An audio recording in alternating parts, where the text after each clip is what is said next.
السلام علیکم دوستوں and welcome to my channel. اگر آپ حضرت عمر رضی اللہ عنہ کے زمانے خلافت سے واقف ہیں تو آپ نے ان کا وہ قصہ بھی سنا ہوگا کہ ایک دفعہ جب معمول کے مطابق آپ رضی اللہ عنہ مدینے کی گلیوں میں گشت کر رہے تھے تو آپ کو ایک خیمے سے بچوں کی رونے کی آواز آئی۔ جب آپ اس طرف گئے تو آپ نے دیکھا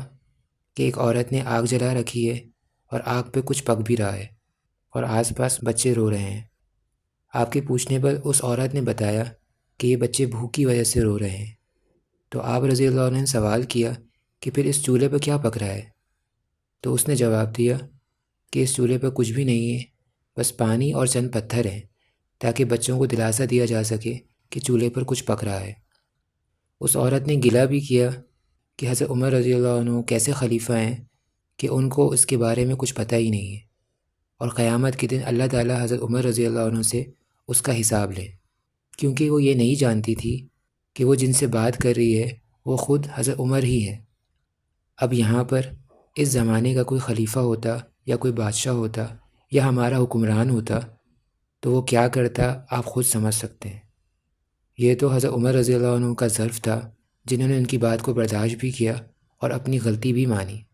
پھر وہ اپنے غلام کو لے کر بیت المال گئے اور وہاں سے اناج اٹھایا اور اناج کی بوری کو خود اپنے کندھوں پر اٹھایا۔ ان کے غلام کے اصرار کرنے پر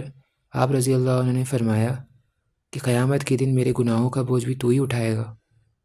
اور اناج کو لے کر اس عورت کے گھر کی طرف چلنے لگے۔ وہاں پہنچ کر آپ رضی اللہ عنہ نے خود آگ جلائی اور ہانڈی میں کچھ آٹا، کھجوریں اور چربی ملا کر کھانا تیار کیا، اور جب کھانا تیار ہو گیا تو خود ان بچوں کو کھانا کھلایا، اور جب بچے سیر ہو گئے اور کھیلنے کودنے لگے تو آپ رضی اللہ عنہ ایک طرف بیٹھ گئے اور انہیں ہنستے کھیلتے دیکھتے رہے۔ غلام کے پوچھنے پر آپ رضی اللہ عنہ نے فرمایا کہ میں نے ان بچوں کو روتا ہوا دیکھا تھا، میرا دل چاہتا ہے کہ کچھ دیر میں ان کو ہنستا کھیلتا ہوا بھی دیکھوں۔ آپ رضی اللہ عنہ کے اس اخلاق کو دیکھ کر اور اپنے بچوں کو ہنستا کھیلتا ہوا دیکھ کر وہ عورت بہت خوش ہوئی، اور اس نے حضرت عمر سے کہا کہ آپ حضرت عمر سے بہتر ہیں، یعنی آپ کو ہمارا خلیفہ ہونا چاہیے تھا۔ اسی طرح کا ایک اور واقعہ حضرت عمر بن عبدالعزیز کے بارے میں آتا ہے، جو کہ اسلامی دنیا کے ایک بہت بڑے بادشاہ گزرے ہیں،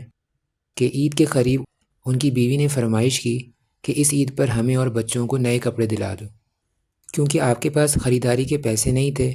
تو آپ خزانچی کے پاس گئے اور اس سے کہا کہ مجھے 1 مہینے کی تنخواہ ایڈوانس دے دو۔ اب اس وقت کے خزانچی بھی اتنے ایماندار ہوتے تھے کہ اس نے کہا کہ آپ مجھے اس بات کی گارنٹی دے سکتے ہیں کہ اگلے مہینے تک آپ زندہ رہیں گے، کہ یہ آپ کا جو قرض ہے یہ آپ چکا سکیں۔ حضرت عمر بن عبدالعزیز نے کچھ نہیں کہا اور واپس آ گئے، اور وہ عید انہوں نے اور ان کی بیوی بچوں نے پرانے کپڑوں سے خوشی خوشی گزاری۔ دوستوں، حال ہی میں یہ جو واقعہ پیش آیا ہے یہ بہت ہی دردناک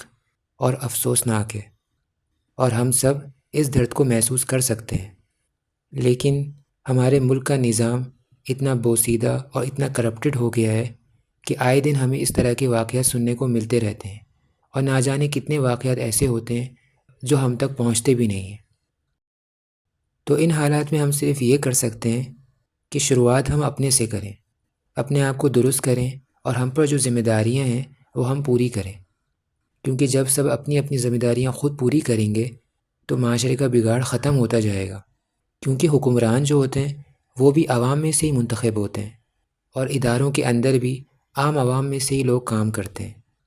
اور اللہ تعالیٰ کا قانون بھی ہے کہ جب عوام بہتر ہوتی ہے، عوام اچھی ہوتی ہے، تو ان کو حکمران اور ان کے اوپر والے لوگ بھی ویسے ہی ملتے ہیں۔ تو سب سے پہلے ہمیں اپنے آپ کو ٹھیک کرنا ہے، اور پھر یہ نظام خود بخود ٹھیک ہوتا چلا جائے گا۔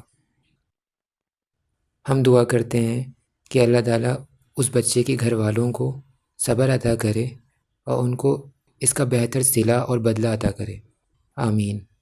اور ہم یہ بھی دعا کرتے ہیں کہ اللہ تعالیٰ آئندہ سے اس طرح کے واقعات سے ہم سب کی حفاظت کرے، آمین۔ اسی دعا کے ساتھ اس ویڈیو کا اختتام کرتے ہیں۔ اپنا اور اپنے گھر والوں کا خاص خیال رکھیں۔ Thanks for watching this video. اللہ حافظ۔